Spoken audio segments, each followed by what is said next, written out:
Okay, this is Math 156, Maple, for Calc 2, Lesson 5. And I'm going to start by doing a few of the homework problems that were on the third homework. There was a question that a couple of people asked me about some, but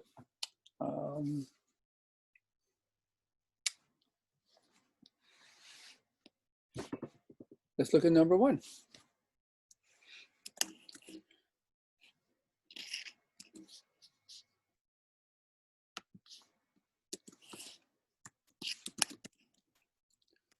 So I had already posted this, I already written out the solutions and put them on the Blackboard website, but let me just do one or two with commentary. So we have a 5th degree polynomial, x to the 5th minus 23 times x to the 4th plus 9 times x plus 11.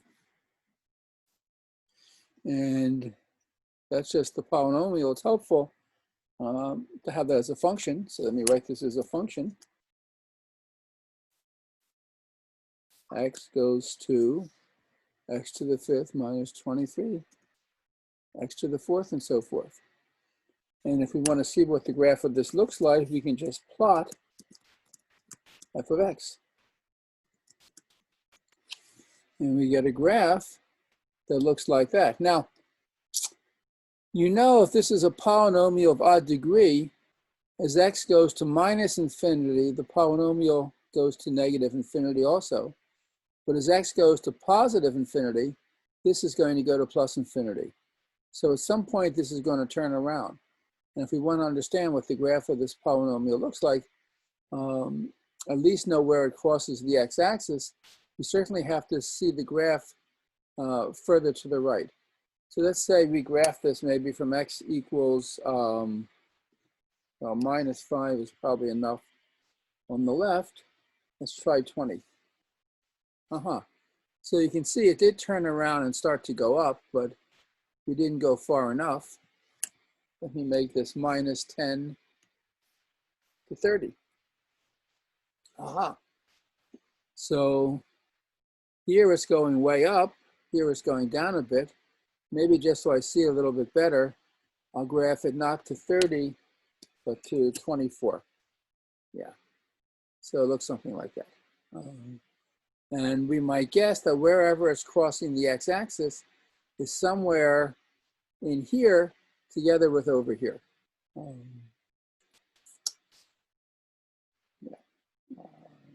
Let me close this because I don't need this at this point. So where does it cross the x-axis? Well, let's blow it up in this region and blow it up in this region. So let's look at those graphs separately.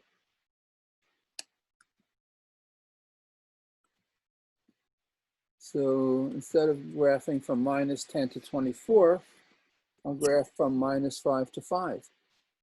So something's happening in here. Let me make it from minus 2 to 2. I mean, on the computer, it's really easy to change these things. So it looks like it crosses the x-axis somewhere there and somewhere there. So let's look at the two of them separately. So this is something between minus 1 and minus a half. We'll make it minus 0.9 to minus 0.5. So we can see that this point is really a little bit less than 0.7. So let me adjust this accordingly.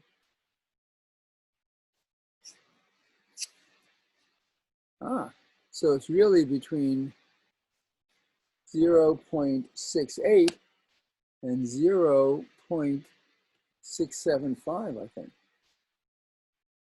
In fact, between 0.676. There we are. Okay, so now if I just look at this graph, I can see where it's crossing the x-axis to 3 decimal digits is minus 0.675 something.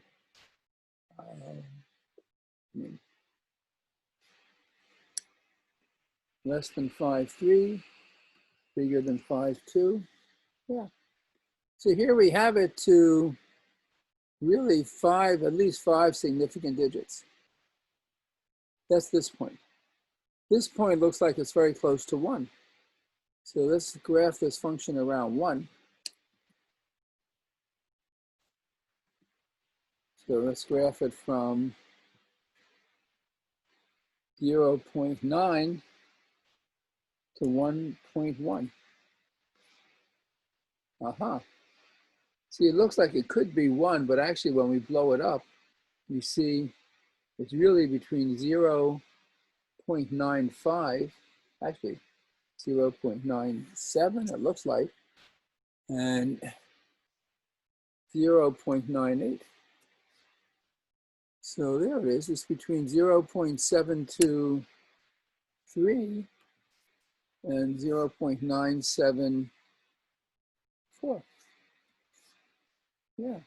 So very close to 0.9732. Just double check. Yeah, very, very close to 0.9732. I'm just sort of curious. So make this 0.97319 and 0.97321. Yeah, a little bit bigger than 0.973200. But you can see with just a couple of seconds work, we found that C0 of the function. Yeah. And what about this one over here? That's somewhere between 20 and 25. So let's just find it.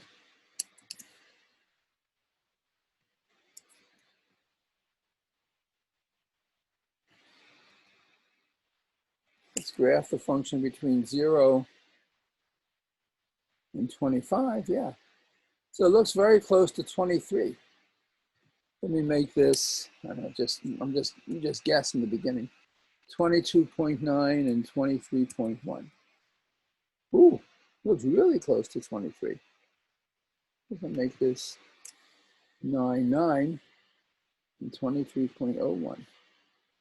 Ah, it looked like it was close to 23, but it's actually a little bit less. Yeah.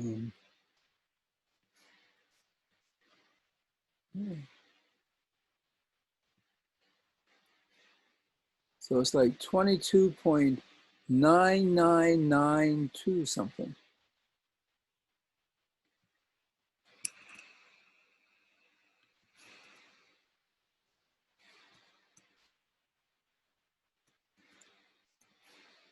Yeah, roughly 22.99922. Without much work, we got it. Okay, so let's just check using fsolve, right? This was our function, this 5th degree polynomial. So suppose we try fsolve, f of x equals 0, solve that equation for x. And we get these three solutions.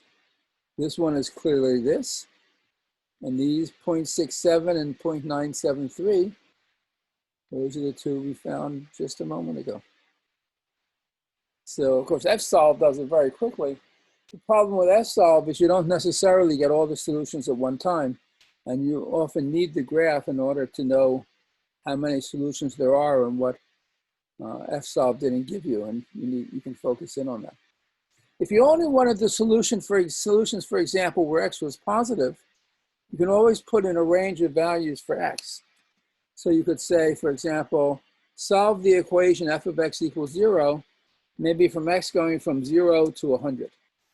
So it's only going to look for solutions between 0 and 100, and it found the two positive ones, not the negative one. Okay. If you wonder, maybe there's a solution bigger than 100. Could be there is and we missed it. You would say, look for a solution between 100 and 1,000. And we didn't get anything. There's no solution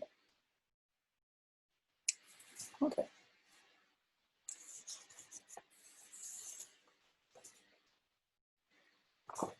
let's look at problem 5.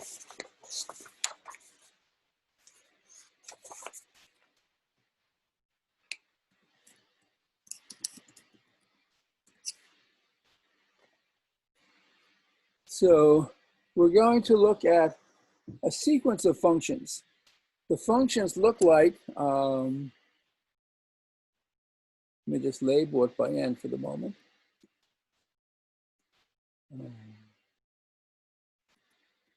X to the fourth minus 3 times x squared minus 4 plus n. So we have different functions depending on the value of n. And the first problem is to write a loop to plot the graph of this function for n from 0 to 10. So we use our syntax for a loop. For n from 0 to 10 do. I shift enter, and put in my n do. And what I want to do is plot this function, fn of x,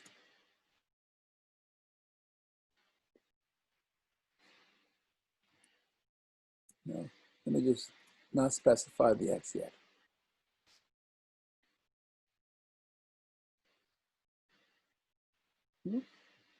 Didn't like that for some reason. So let's do it explicitly. Let's just put in this.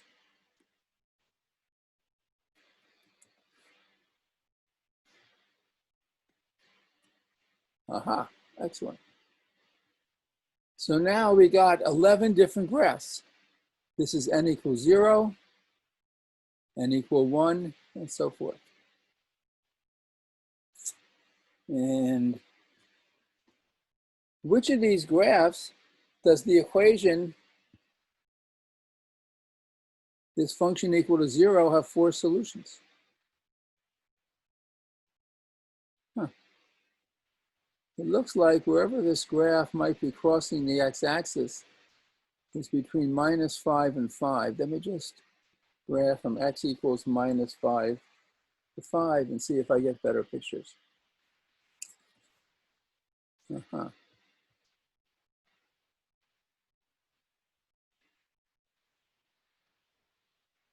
mean, it looks like this function crosses the x-axis at 2 places. This looks like 2, not so clear, not clear at all. Let's graph from -2 to 2.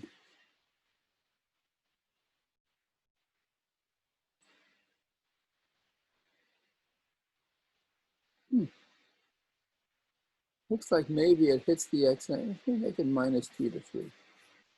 Just to be safer.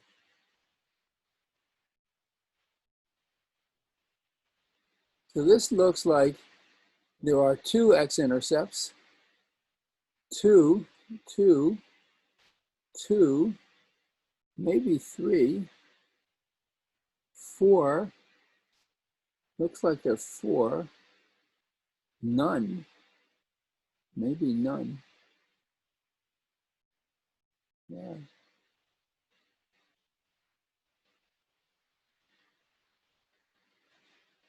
So we want to find which graphs have different numbers of solutions. I could write another loop. That's kind of interesting. Let's try that. So for n from 1 to 10 do, and I put in my n do. And what I want to do is solve the equation. What is the equation?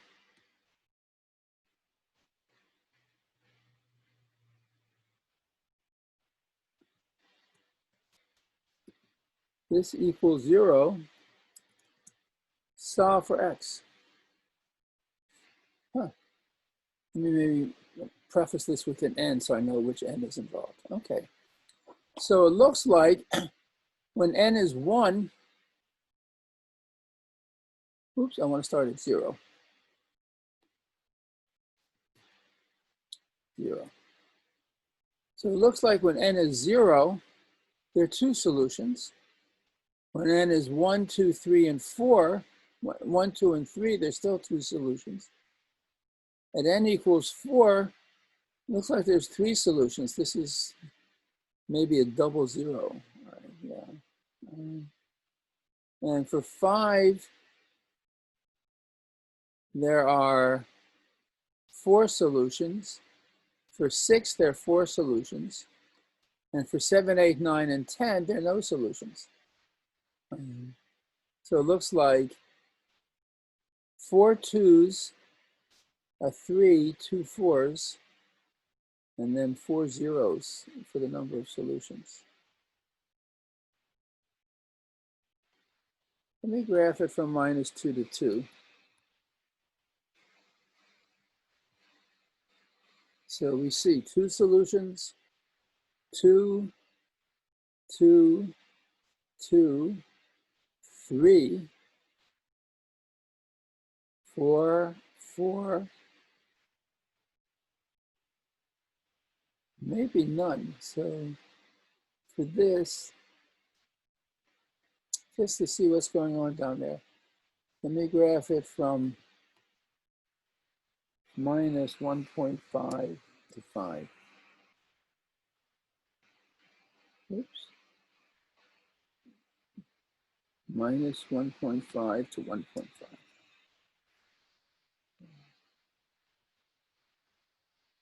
Huh. Actually, it's hard to tell from this that it really is not below the x-axis or touching the x-axis. Oh, sorry, you can't tell because this is 4. This is way above the x-axis, and 3, 2, 1. Yeah, these are way above the x-axis down here.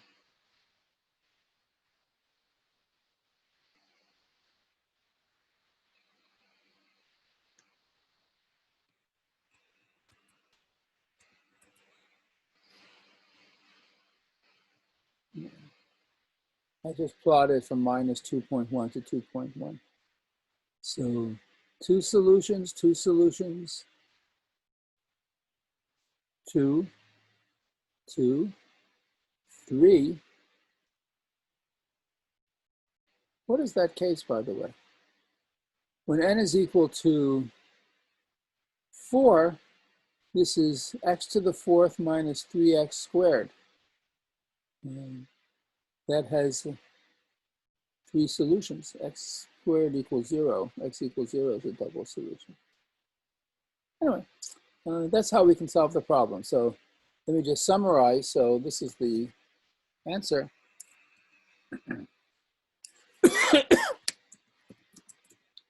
There are 4 solutions for n equal to 5 and 6.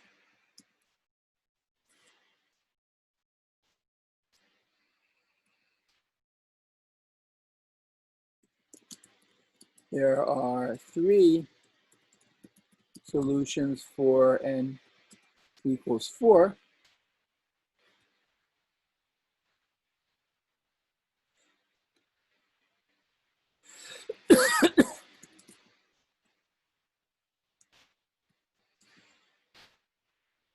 There are 2 solutions for n equal to 0, 1, 2, and 3. And there is no solution for n equal to 7, 8, 9, or 10.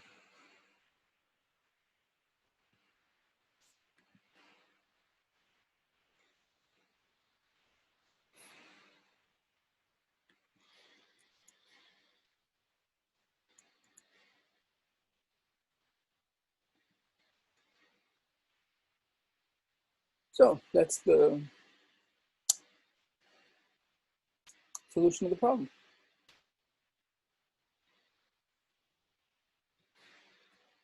Okay. Let's review something that was in the last lesson, which is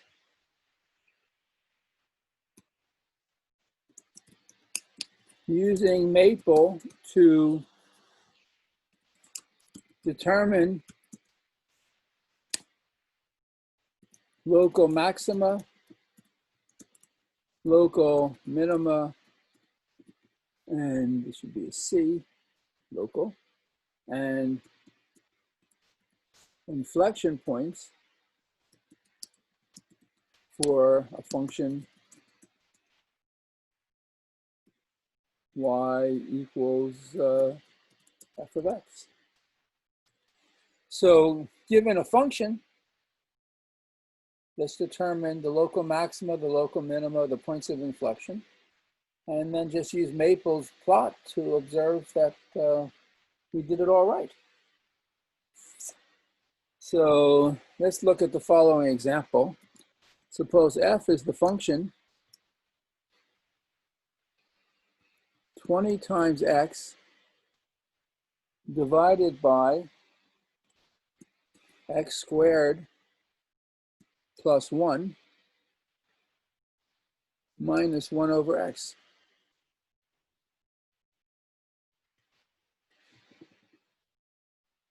So if you want to find the local maxima and local minima, you look for the critical points, the points where the derivative is 0.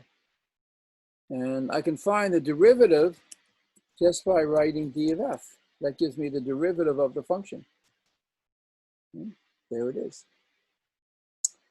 Now, it's in Maple 2020, there's also the following useful component of the program. Over here, there's this double arrow, and if you go to it, you get various possible operations you can perform on a function. So, for example, if this is the function, if I'm too lazy to write d of f, I mean, there's no reason why you should be. If I clicked on differentiate the function f,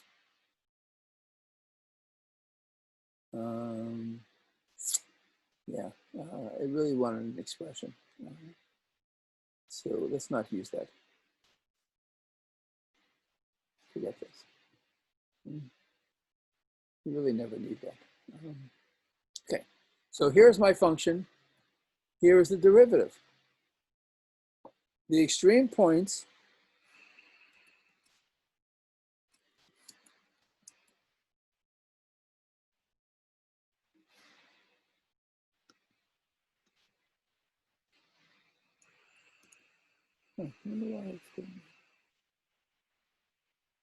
well, let's look for the extreme points or the critical points are the points where the derivative is 0.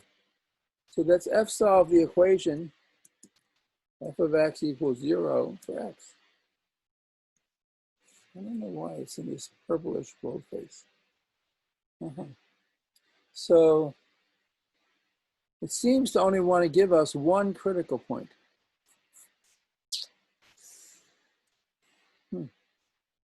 What about the second derivative? So I can get the second derivative in two ways. I can take the derivative of the derivative, and I get that. Or I can write d at 2 of f, and I get exactly the same thing. This is like differentiating the derivative. This is saying gives me the second derivative. This is useful because if I want the third derivative, the fourth derivative, I'll just change the number there. In any case, this is the first derivative, and this is the second derivative. Sorry, this is the first derivative, and this, they're the same. This is the second derivative. So, and the first derivative is 0 at this point. When is the second derivative 0? Let's do f solve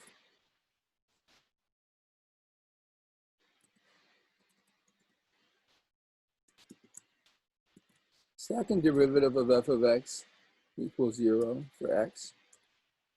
And this is what we get. Well, to understand what's going on, let's just plot the function.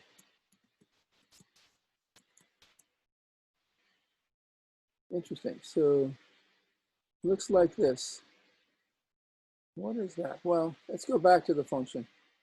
You notice this function, x squared plus 1 in the denominator, that's always positive. But when x is 0, this isn't defined. So there's going to be a so the domain of this function is all x different from 0. And when we plot this, we get discontinuity at 0. That's why this is shooting up and down to plus and minus infinity. It looks like here is a local maximum, but here's a local minimum. And when we asked for where is the derivative equal to 0, we only got this point. Right? We only got this point for the derivative. Why is that? Well, Maple's a little bit funny that way, but let's go back to, here's our function. We differentiated it, and we said, solve this equation equal to 0. Let's give this point a name. I'll call it C1. Square brackets 1 is what you use for. So C1 is this number. And we know that the derivative at C1 is 0. This is the second derivative. Let me insert a prompt.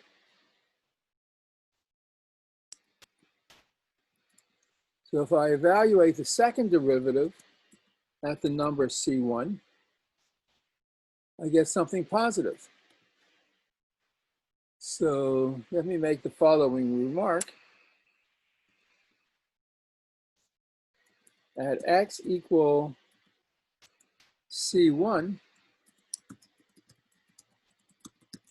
the first derivative is 0 and the second derivative is positive. Therefore, x equal C1 is what?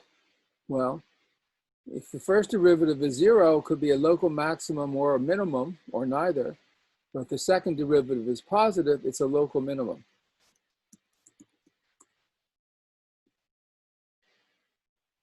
Let me just say minimum. So if you look at the graph, yeah, at that point, C1, that is a local minimum. Let me just blow the graph up around that point. Suppose I graph this function from x equals -2 to minus 0.001. I don't want to.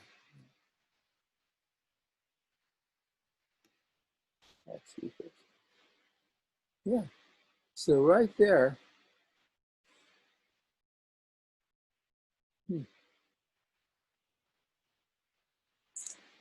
That's strange. Something isn't right. So here's my function f of x. This is the derivative. I set the derivative. Oh, I'm solving for when f of x is 0. That is a mistake.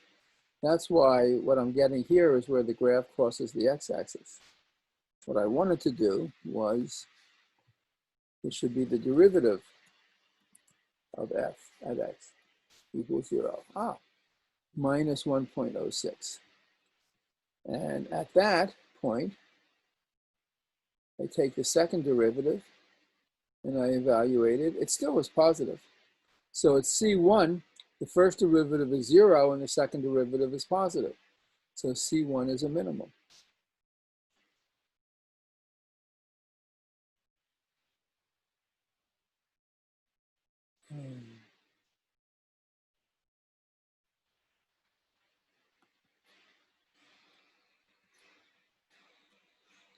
Yeah. So this is this point where there's a minimum. it's around just a little bit less than -1. And that's what we see on the graph. Right there, we have a minimum. Now,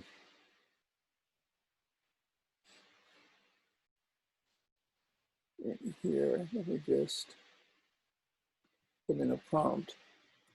Let me plot my function f of x again.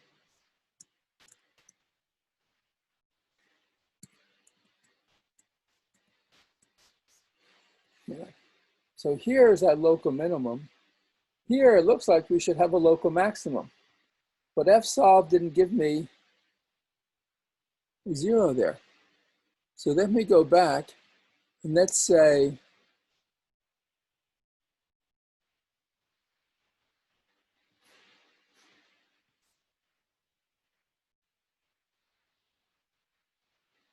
let's look for a solution, call it C2, another critical point. Colon equals. So what happens if I try to solve the equation f of x equals 0 for x positive, say between 0 and 100? Ah, I do get a second critical point. Well, sorry. This is a second point where f of x equals 0, where the graph crosses the x-axis. But again, what I want is not where the f of 0, but where the derivative of f is 0. And I get plus 1.062. And if I take the second derivative,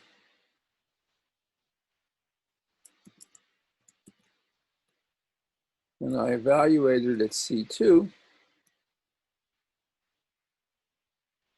I get a negative number. So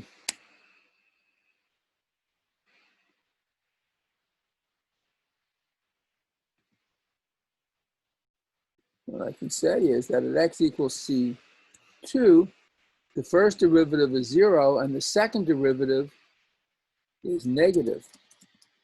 Therefore, x equals C2 is a local maximal.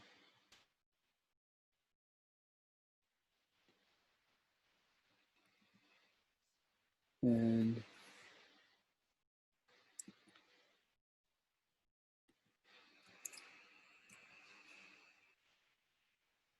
if I plot the function from 0 to 3,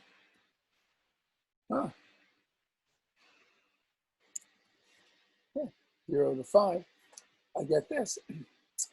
There you see your local maximum.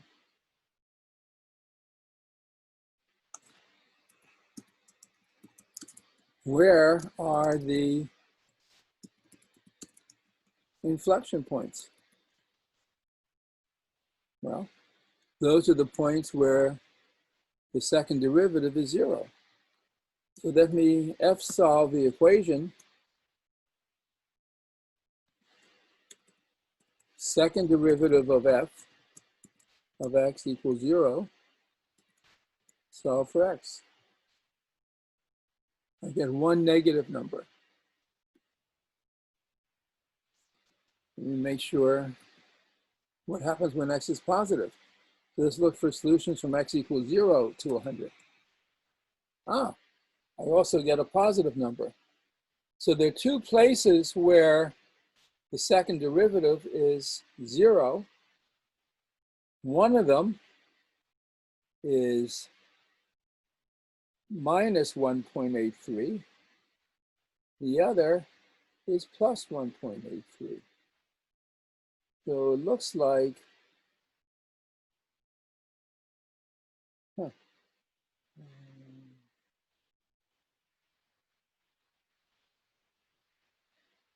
it looks like the curve here is concave up, and then right around there, it starts to be concave down. Yeah. Right around here, it changes as concave down, then concave up. But on the positive side, here it's concave down, and then it's concave up.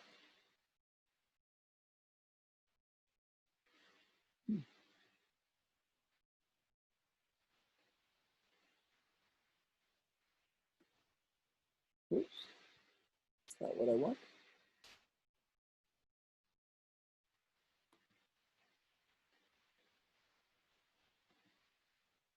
How do I get back?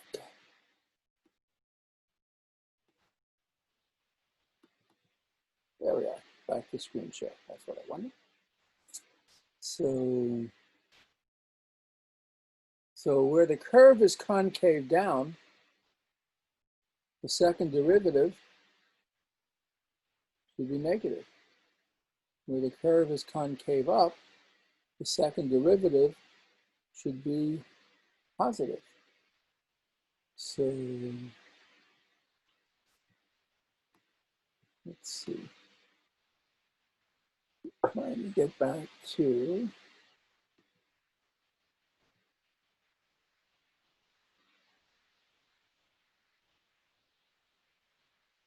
this is what I'm trying to get back to. So let's see if we can solve an inequality.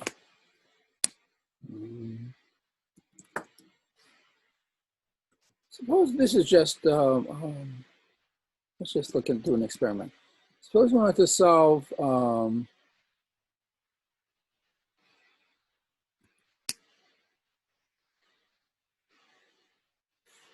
2x plus 5 greater than 0 for x.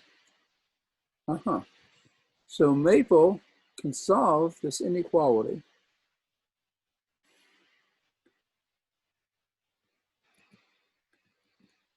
Suppose I tried fsolve. Didn't like fsolve. I did like solve. That was okay. Let's make it more interesting. Suppose this was 2x cubed plus 1 plus 5 greater than 0. We do get a solution. And if I wanted this as a decimal, I could do evaluate as floating point, EVALF, and this gives me this interval from minus 1.35 to infinity. Okay, so let's go back here. So the second derivative of the function is 0 at these 2 points. The curve is concave up where the second derivative is positive. So let's try to solve the inequality.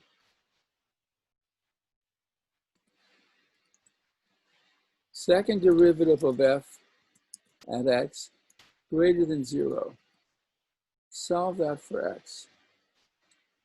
Well, we get this solution, but this is some complicated thing involving cube roots of square roots. Let's try to write this as a decimal. What will Maple do? Pretty good. So there are 2 intervals from minus 1.8 to 0 and plus 1.8 to infinity where the second derivative is positive. Let's look at the graph. From here to infinity, this curve, second derivative is positive, the curve is concave up. From minus infinity down to here, the second derivative is positive, the curve, oops, sorry, that's not right. That's definitely not right here. The curve is concave down. So what did Maple give us? Oh, perfect. Maple got it exactly right. Second derivative is positive from minus 1.8 to 0. So here on the curve, from minus 1.8 to 0, this curve is concave up. All right, that's a good sign. So the graph, or the curve, is concave up on the intervals. Let me just copy this. Okay. Yep. On those 2 intervals. Now, let's look for the places where the second derivative is negative. And let's convert this to decimals. So minus infinity to minus 1.8 from out there to here, curve is concave down, and from 0 up to here, curve is concave down. So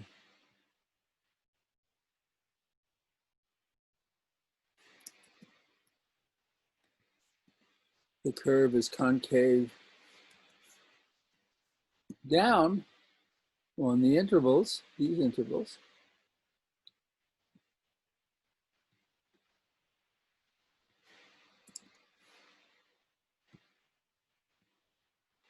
Yeah. Okay. So this is very nice. This shows how Maple will solve a lot of your calculus problems and give you a little bit of insight into finding first and second derivatives, finding critical points, local maxima, local minima, and inflection points. And on the next homework, there'll be 1 or 2 problems where you have to do this. Okay, I think that's all I'm going to do in this lesson. In the next lesson, I want to show you one new plotting command, what is called implicit plot, and one new differentiation command, which is implicit differentiation. So that's what we will do in lesson 6. And that is it for this. Thank you.